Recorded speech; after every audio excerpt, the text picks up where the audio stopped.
Hello, welcome to Employment Law class. Today we will look at Section 4 of Unit 1, Sources of Employment Law. Session Objectives.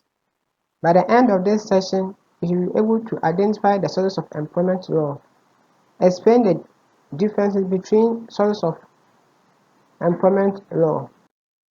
Let's discuss the major sources of employment law. We have the common law and statutory law. The common law mostly, when we talk about the common law, we are talking about the laws that we inherited from our colonial masters.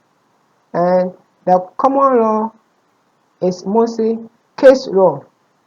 When we are talking about common law, your mind should come to case law as far as this one is concerned. Case law. And then this case law are the judge-made laws. So when there's a dispute between two parties or an employer and an employee, when the case is settled, that decision the court will make will be a law. So any subsequent case with similar facts, the court will base on that case as a precedent to make a ruling, especially if that first case was decided by a superior court. So this case law. Now we also have statutory laws. These statutory laws are the laws made by Parliament. Statutory laws are the laws made by Parliament. So Parliament makes laws to regulate the relationship between individual employees and their employers. Those laws are the statutory laws. Now, laws could be passed to deal with how an employee should avoid certain acts or let me put it this way, the rights and obligations of the employees, the rights and obligations of the employer. Don't forget, the Constitution is the first primary source of law as far as employment law is concerned, because all other laws that will be passed by Parliament in relation to employment law must be subject or must be consistent with the 1992 Constitution. So the 1992 Constitution, the Constitution of Ghana, the 1992 Constitution of Ghana is the primary source of law in Ghana as far as employment law is concerned. Because whether it is a common law or statutory law, that law should be subject to the Constitution. We also have minor sources of laws. We have collective bargaining agreement is one. The contract itself is also a law on its own. And we also have instructions given by the employer. All these are sources of laws which governs employment law. Now, when there's a dispute to be resolved between individual employees and employer, the sources of laws are applied in a particular order. First of all, you attempt to use the law, either the Constitution, is it common law or case law, or is it statutory law that will help us to resolve the issue. Then you move it to collective bargaining agreement. Is there any collective agreement between the parties? What about the contract of the employment itself? Is there any instruction of the employer by reason of the right to supervise?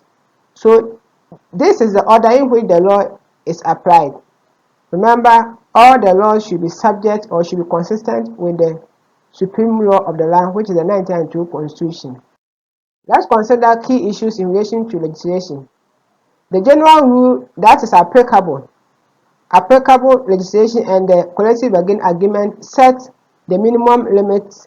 For example, the notice period and salaries. For instance, if you want to terminate someone's appointment, the period in which you have to give it to the person before the termination will come into effect, the amount of salary the person is going to receive. You should understand that it is not possible to agree on provision in the contract of employment which falls short of the minimum limit. So, if the law says that pay a minimum wage of 13 cedis, you cannot agree with the employee to pay a minimum wage of 5 cedis. It is against the law. If the law states that before you terminate someone's appointment, give a notice of 30 days, you cannot agree to give a notice of 7 days. However, you can give a notice more than that. Also, the party can freely negotiate more favorable terms of the employment. So, if the minimum wage is, let's say, 15 cedis, and you agree that you pay the person minimum wage of 200 Ghana cedis, then if you can pay, then the law accept that one because it is favorable to the employee, and the employer will also accept if it is favorable to him as well. Let's deal with legislation at this moment. Sometimes a specific law may contain mandatory provision and others that are not mandatory. With the mandatory ones, you will see the word shall. They will mostly use the word shall. In that regard, you have to comply with the provision as it is. Sometimes too, they may use may. It means that at your description. So with the may, you can depart from those ones. Let's look at the following example.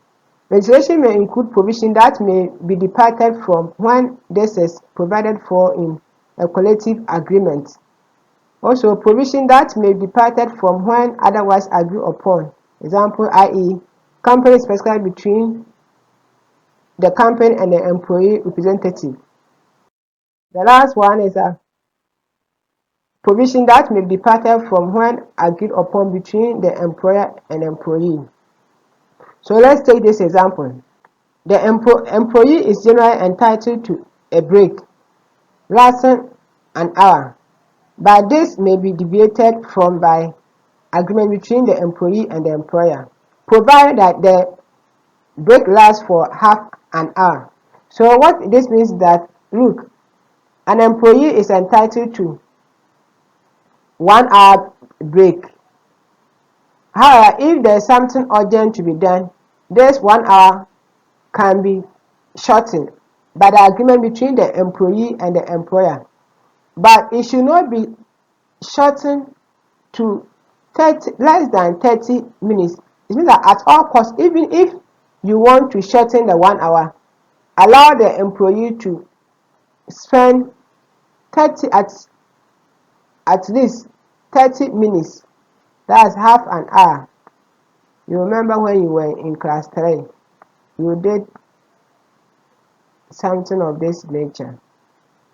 So your mathematics teacher has done well. So 30 minutes. So it means that even if you shorten, the employee should enjoy half of the hour.